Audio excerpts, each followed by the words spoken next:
Hello, Mr. Shapiro. You have consistently praised the free market as the most effective means by which to combat racism, sexism, etc., correct? Yes. Right?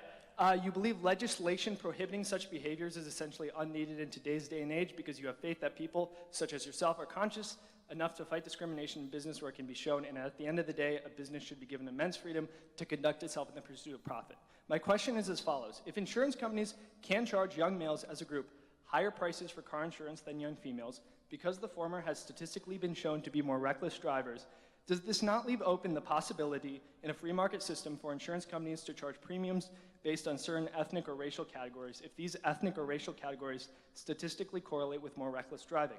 If you object to the notion of charging someone more based on a factor that that person has virtually no agency in choosing, such as race or sex, why do you not condemn the fact that young men have to pay more? If you do not object to the possibility that a person of a certain sex, ethnic, or racial group may have to pay more on that basis, then are you not failing to disavow discriminatory business practice?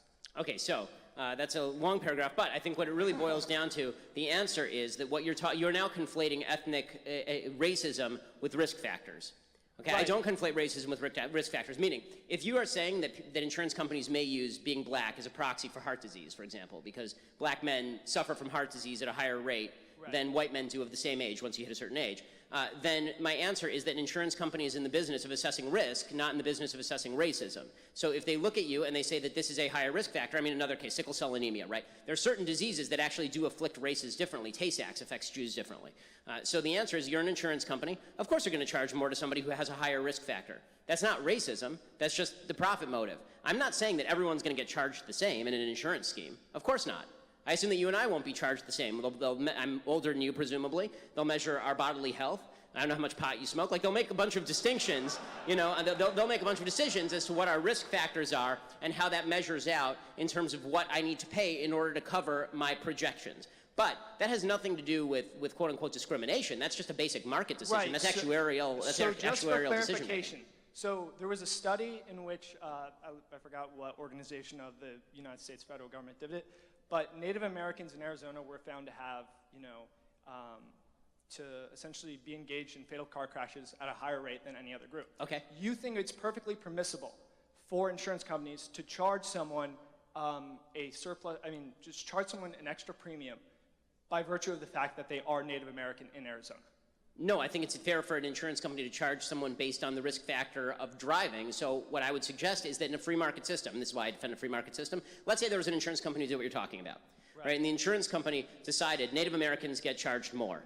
Okay. There would be another insurance company that would come along and they would say, okay, is it really true that Native Americans universally are being charged more, or can I undercut my competitor by looking at people on an individual level and looking at all of their risk factors apart from race? Because race is not inherently linked to drunk driving. But that hasn't happened with males. Because, for instance, not all males, you know, are going to be in and of it themselves like more reckless drivers than females. However, like as you said, neither is that the case for, but this is why, I mean, let's be real about this. This is why car insurance companies have good driver discounts, for example. They have good student discounts, right? They actually do look at more than you just, like my insurance rates went up through the ceiling when I got caught going down the I-5 at 113 and had my license suspended for a month.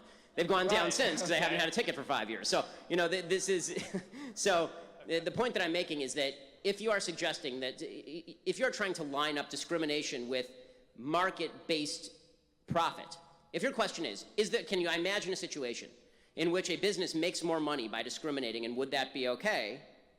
Then the answer would be it's a business. You can do what you want in a free society, and I have no right to use your services. However, it has yet to come to my attention that racial discrimination in a business is an actual profitable thing over time in a free market system where people can compete, because race is not inherently connected to behavioral categories, right? The basis of racism is that race is connected to behavior. Well, I'd just like to say, for instance, Thomas Sowell pointed out, like in his book, Black Rednecks, White Liberals, or whatever. Yes. That the Irish. It's actually right. It's white. Yeah, you're right. Okay, go ahead. Sorry. Right. It's a good book. Yeah. I got that data point. You got it.